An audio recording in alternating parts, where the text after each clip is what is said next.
Hey guys, good morning. I am going to show you another edit. This is one of my sweet fall families. This is the original image that I'm just adjusting the exposure on. Shot with my 50mm Sigma Art.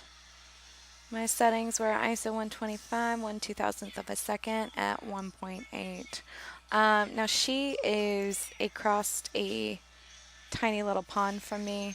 So this is as close as I could have gotten without falling in the water. So here we go. Here's before, here's after, just adjusting the exposure about almost half a notch.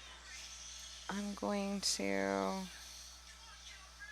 make her highlighted a little bit more, reduce some shadows, just a smidge. What I do with my little scrolly bars is if I can't see where I want it, I take it to extremes so I can kind of navigate it from there to find a good mix in the middle. So that's about right. I'm going to put some blacks back in. So, alright, now I'm going to do a few adjustments in Lightroom on her face. I'm just going to use the iris enhancer here just to highlight those catch lights. A little bit right there. It's a little shady over here, but I prefer to shoot in shade, a little bit overcast. Also gonna enhance that little highlight a hair. So you can kind of see where my mask layer is. Just a little teeny tiny bit down there on the lip. So, and I haven't edited this before. This is my first time kind of showing you guys. So I think I'm probably going to use my Wolfpack set with these. I like my families to be dark and dreamy, as well as my seniors and most all of my clients. The only ones that really brighten up are kind of my newborns. So I'm going to drop that exposure down just a smidge from where I had it before because I do not want her white top to be overexposed and show hot spots. So I'm also going to remove the grain on this. I actually like the grain, but I have a feeling my client is not, so I'm going to see what it looks like this way. And I think I might put a tiny radial filter over her face. Radial filters are super helpful if your client's face is shaded in spots where you don't want it to be shaded. You can see what it looks like without, and I'm just going to make a small one to kind of put over the things that I want to enhance and the things I look for in portraiture. So probably right about there. I'm going to drop down the exposure bump on this one. Just a hair. So here's the original. Here's with the exposure bump, just in that radial filter. Also, I have my invert mask selected. If you're not familiar with radial filters, here's what it looks like without the invert. Your radial filter would do the opposite of what you've selected. So if you just want to highlight the face, or her hand, or her bow, or this little piece of lace right here, you want to select invert mask so you have a smaller selected area. So and I kind of like the way her eyes light up right about there. So here is that. I'm going to show you before and after before my Wolfpack preset as well as the radial filter. It's a little dark and moody, but I'm going to show you some things in Photoshop that'll help kind of pop her out a little bit. So here we go. Oh, that was a baby I just did a video of. He was sweet. So here's my image. I'm going to put it into, let me get rid of some of these. This guy, I already saved him. And then, there he is again. Okay, so here we go with our baby girl. I'm going to place an embedded lightscaping overlay. These are by Jessica Drawson. This is one of my favorites. It's horizontal the way that my client is, so I'm going to use that to kind of match up perfectly. And then I'm just going to drag and drop to make sure it covers my full image. Select check mark yes. And then I'm going to scroll out to make sure I have the full thing. So you can see without, with. Sometimes it goes a little bit bigger. That's okay. I'm going down here and I'm going to add a layer mask so I can erase out in places that I want erased out. So as you can see, it's a little warm, a little yellow, and I'm going to erase out kind of where I want it at. My brush is pretty low, half opacity and about 25% flow. So I'm going to erase out on here just a little bit, the tree. Always erase off my subjects because I don't like any sort of tonal changes on their skin or hair besides what I've already done. It also creates a better image when printed, I've come to find out. So that's probably about all I'm going to do right there. There's that. There's that. I might lighten up that vignette a little bit. With these, it tends to give a heavy vignette feel. And you can see it from afar. So I like it. What I'm going to do is I'm going to do a little selective fill flash. And this is just me selecting things that I wanted to be a little bit brighter. You can do this in Lightroom too. I prefer to do it in Photoshop. That's just my preference. I'm going to use a little bit so I can add in some color to these leaves. And I'm not altering the color, it's just enhancing the exposure just a little bit. And my brush is still pretty, the flow is pretty low. Opacity is about 3/4 of the way.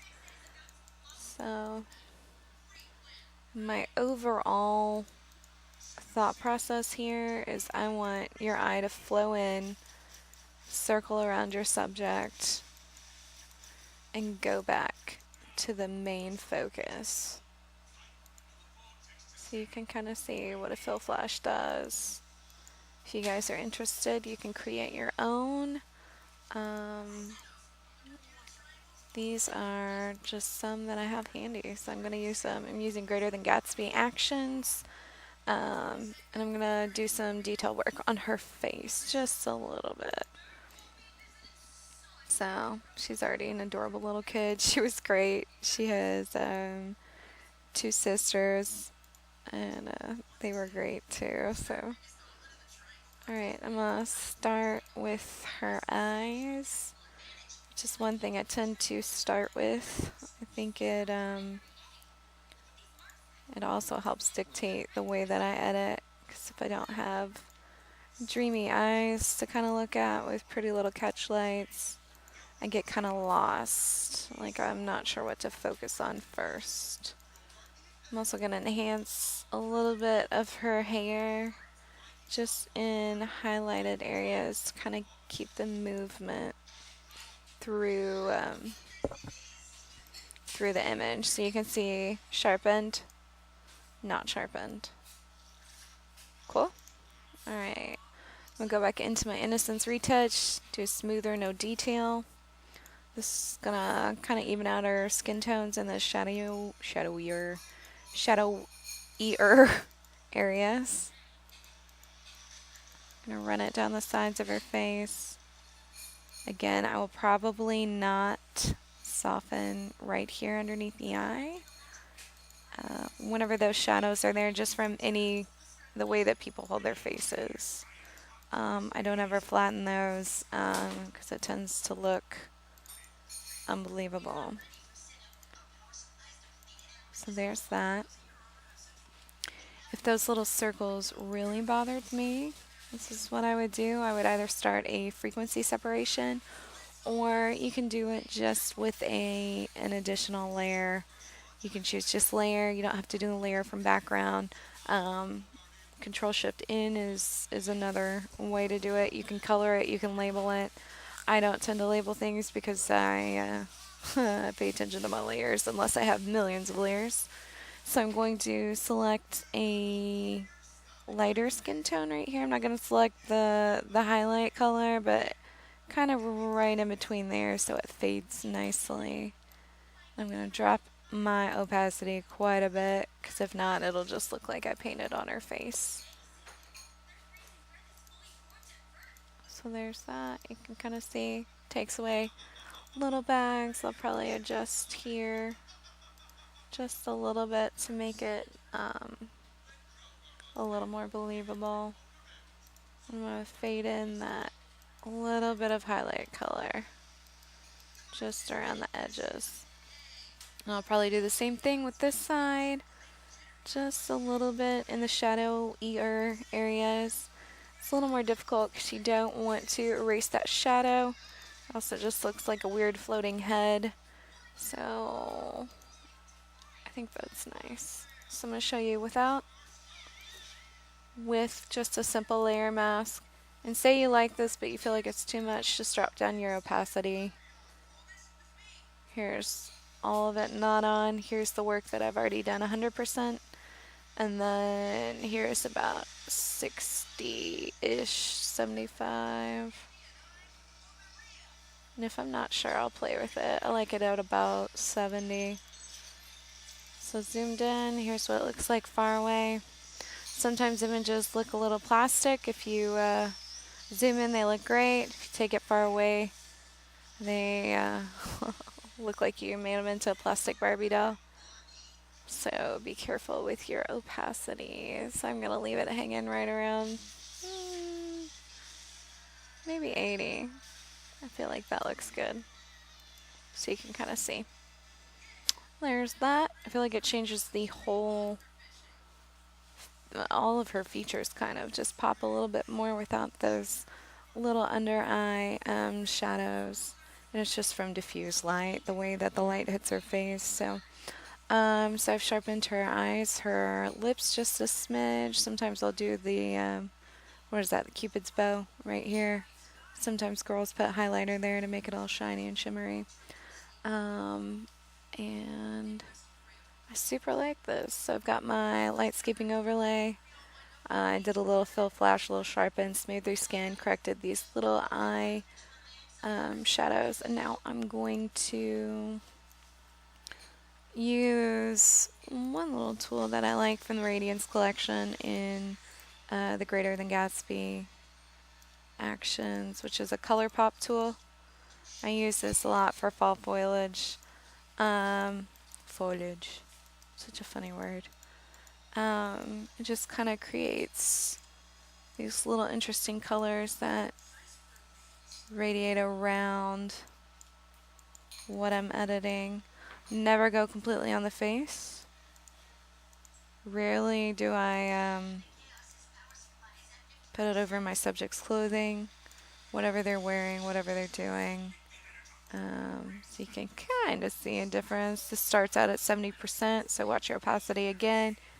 You can kind of see the difference between 100% versus no, it's just a slight increase in color pop. So really you're just taking up the vibrance of your image, not messing with the exposure, maybe upping the contrast just a smidge.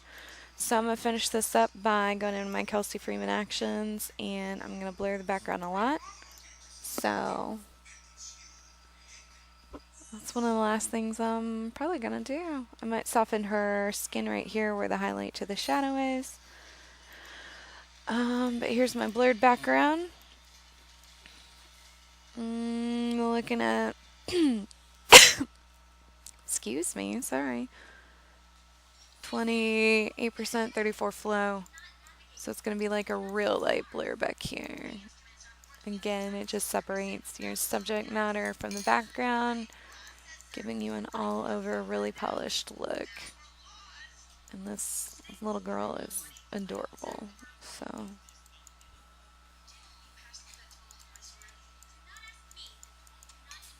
One thing I might do, since I got my blur on, love it.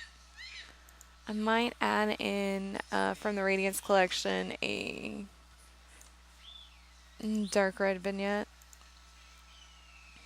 These are actually really groovy. I like all of these. The bold, I don't usually use the soft, but the bold vignette, dark green, dark red. I've painted on as well as dark blue. Um, this one just kind of adds in a little bit of a spotlight and enhances those fall colors just a little bit, which I'm going to kind of take off the corners. I feel like if you vignette an image super hard, it looks like you've vignetted an image super hard. And that's just not my preferred look. So here is without, with. You can just see a tiny little adjustment. Kind of puts a spotlight on her and fades back these little dark pockets back here. And that's about all I'm going to do to this image. I'm going to soften her arm just where that shadow and that highlight meet. Oops, I'm on the eraser. There we go. Now I'm on the paintbrush. Right like that. Maybe even right here just to fade it back. Just a smidge. And I think she looks really great. I'm going to show you a before just with my Wolfpack preset. So here's before all of our editing. And then here would be a finished product. So I super like it. Ooh, let's see what it looks like with a matte. I go back and forth with this, especially in fall. I tend to like to mattify things. And then I go back and forth whether or not, do I like it, do I not like it? And then I kind of like it, but is it cohesive with my gallery? So I always take off the warmth and the tone just because I don't like that messing with my image. Ooh, I kind of like it.